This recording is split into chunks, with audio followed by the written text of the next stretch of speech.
पहले खुद सीखिए, उसके बाद अपना एक्सपीरियंस लोगों के साथ शेयर कीजिए। नमस्कार दोस्तों, मैं हूँ रामेश्वर ओडगीर और आप देख रहे हैं आपका और मेरा यूट्यूब चैनल शुभ वास्तु। तो आज का जो टॉपिक है वो है अशुभ अशुभ विवाह योग। यानी कि अगर आप विवाह के लिए मुहूर्त निकाल रहे हैं, शादी के लिए मुहूर्त निकाल रहे हैं, तो आज जो हम जानने वाले हैं वो मुहूर्त छोड़कर, ठीक है ना, आप निकालिए। तो चलिए वीडियो को शुरू करते हैं। लेकिन शुरू करने से पहले अगर आप चैनल पे नए हैं तो चैनल को सब्सक्राइब कर लीजिए और बेल आइकन को प्रेस करना ना भूलें, क्योंकि वास्तुशास्त्र और ज्योतिष शास्त्र से रिलेटेड वीडियोज हमारे चैनल पर अपलोड होती है। चलिए वीडियो को शुरू करते हैं। तो दोस्तों, जिन जिन नक्षत्रों पर और जिन जिन तिथि पर आज आज इस वीडियो में आप जानेंगे कि कोई नक्षत्र आ रहा है और कोई तिथि आ रही है, तो उस पर आपको विवाह बिल्कुल भी, मतलब शादी की जो डेट होती है वो फिक्स नहीं करनी है। अब वो कौन से है उसके बारे में हम जानेंगे।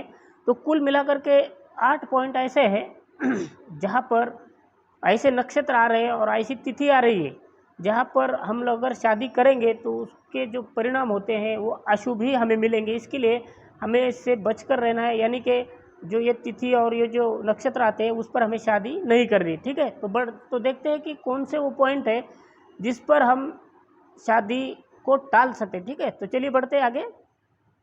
पहला पॉइंट आता है दोस्तों, अगर गुरुवार के दिन रेवती नक्षत्र आता है और 10वीं तिथि, ध्यान से सुनिए, अगर गुरुवार का दिन आता है और रेवती नक्षत्र आता है और 10वीं तिथि आती है तो उस मुहूर्त पर आपको शादी नहीं करनी है या फिर विवाह आपको नहीं करना है। अगर फिर भी आप करते हैं तो उसका मतलब क्या वो मिलता है। तो इससे होता ये है कि अगर आप इस मुहूर्त पर शादी करते हैं तो दूल्हा या फिर दुल्हन की मृत्यु कुछ ही दिनों में निश्चित होती है। इसीलिए आपको इस तिथि पर, यानी कि 10वीं तिथि और रेवती नक्षत्र, ठीक है, और गुरुवार का दिन, ये आपको याद रखना है कि इस पर आपको शादी नहीं करनी। तो बढ़ते दूसरे पॉइंट की तरफ। दूसरा पॉइंट आता है कि बुधवार के दिन अष्टमी या फिर हस्त नक्षत्र, यानी कि समझ लीजिए यहाँ पर मैं अष्टमी कह रहा हूँ कि ये अष्टमी जो होती है वो तिथि होती है और हस्त जो है वो नक्षत्र है।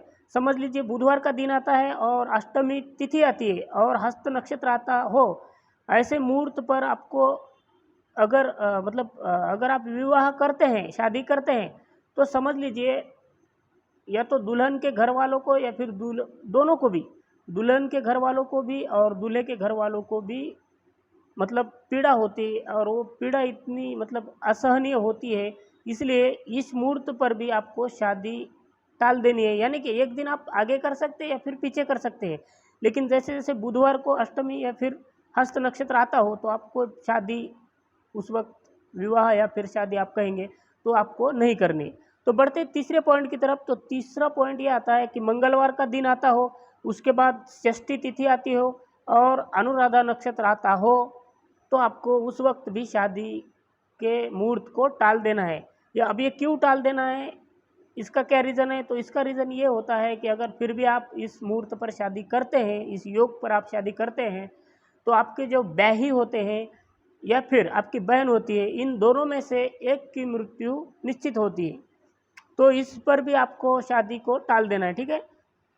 अब बढ़ते चौथे पॉइंट की तरफ। चौथा पॉइंट है कि सोमवार के दिन यदि प्रतिपदा तिथि आती है और पुनर्वसु नक्षत्र आता है, ध्यान से सुनिए, सोमवार के दिन अगर प्रतिपदा तिथि आती है या फिर प्रतिपदा तिथि आती है और साथ ही साथ पुनर्वसु नक्षत्र आता है, तो आपको इस मुहूर्त पर या फिर इस योग पर भी शादी नहीं करनी है। ये इसका क्या रीज़न होता है कि इसका रीज़न होता है कि समझ लीजिए, हम कहते हैं ना कि अनर्थ हो गया, मतलब ऐसा नहीं होना चाहिए था, बस यही वर्ड इस तिथि को लागू होता है, यानी कि इस मुहूर्त को लागू होता है। ध्यान रखिए, सोमवार के दिन अगर प्रतिपदा तिथि और पुनर्वसु नक्षत्र आता है और उस दिन सोमवार आता है, तो आपको शादी एक दिन आगे या फिर एक दिन पीछे करनी है। लेकिन ऐसा अगर मुहूर्त योग आता है तो आपको बिल्कुल भी शादी नहीं करनी है। बढ़ते पाँचवें पॉइंट की तरफ। तो पाँचवा पॉइंट जो है वो आता है, शुक्रवार का दिन अगर समझ लीजिए आता है और तिथि आती है द्वादशी और अनुराधा नक्षत्र अगर आता हो, तो आपको शादी टाल देनी है।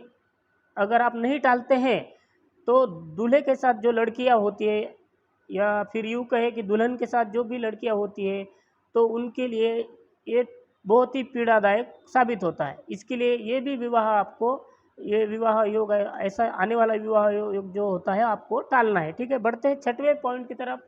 छठवां पॉइंट ये कहता है दोस्तों कि अगर तृतीया तिथि आती है और तीनों उत्तरा, ठीक है, ध्यान से सुनिए, अगर समझ में नहीं आ रहा है तो आप फिर से वीडियो देख लीजिए, लेकिन ध्यान से समझना बहुत ज़रूरी है।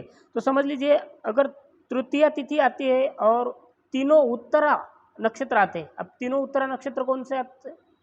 पहला आता है उत्तरा, दूसरा आता है उत्तराषाढ़ा और तीसरा आता है उत्तरा भाद्रपदा।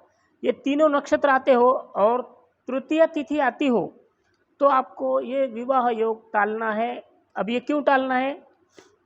तो अगर ये आप नहीं टालेंगे तो समझ लीजिए कुछ ही दिनों में दूल्हे की या फिर दुल्हन की मृत्यु भी निश्चित मानी जाती है। ठीक है, तो इसके लिए आपको ये अशुभ जो योग है विवाह के, ये आपको टालने हैं। उसके बावजूद आप समझ लीजिए कि सारे के सारे शुभ ही योग है। ठीक है, तो बढ़ेंगे सातवें पॉइंट की तरफ। सातवां पॉइंट ये कहता है दोस्तों कि यदि मूल नक्षत्र आता है और शनिवार रविवार आता है तो इस मुहूर्त पर आपको शादी का जो मुहूर्त है वो टालना है या फिर शादी को रोकना है।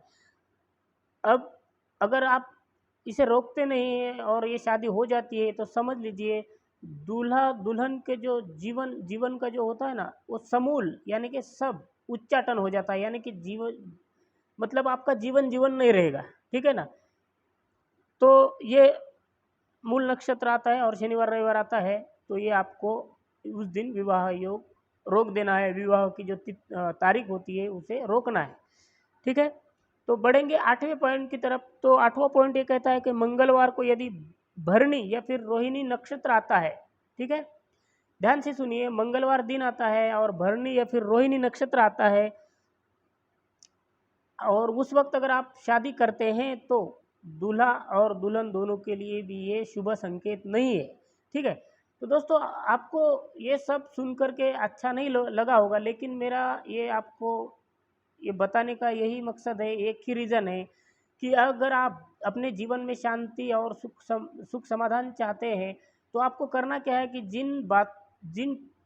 जितने भी हमने पॉइंट देखे हैं उनको ध्यान से गौर करना है और उस वक्त आपको शादी नहीं करनी है। या तो एक आगे पीछे आप कर सकते हैं, लेकिन इस वक्त आपको ऐसा नहीं करना है, क्योंकि अगर आप सुख शांति अगर चाहते हैं अपने जीवन में तो आपको ये सब ध्यान से देख करके समझना पड़ेगा। ठीक है, तो आज के लिए इतना ही। आज का टॉपिक आपको कैसे लगा?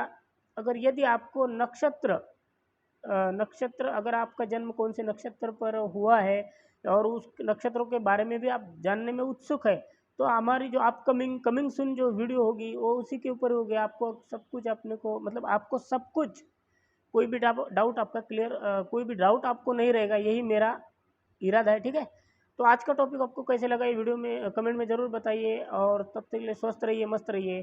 तब तक के लिए दे दीजिए इजाज़त। नमस्कार।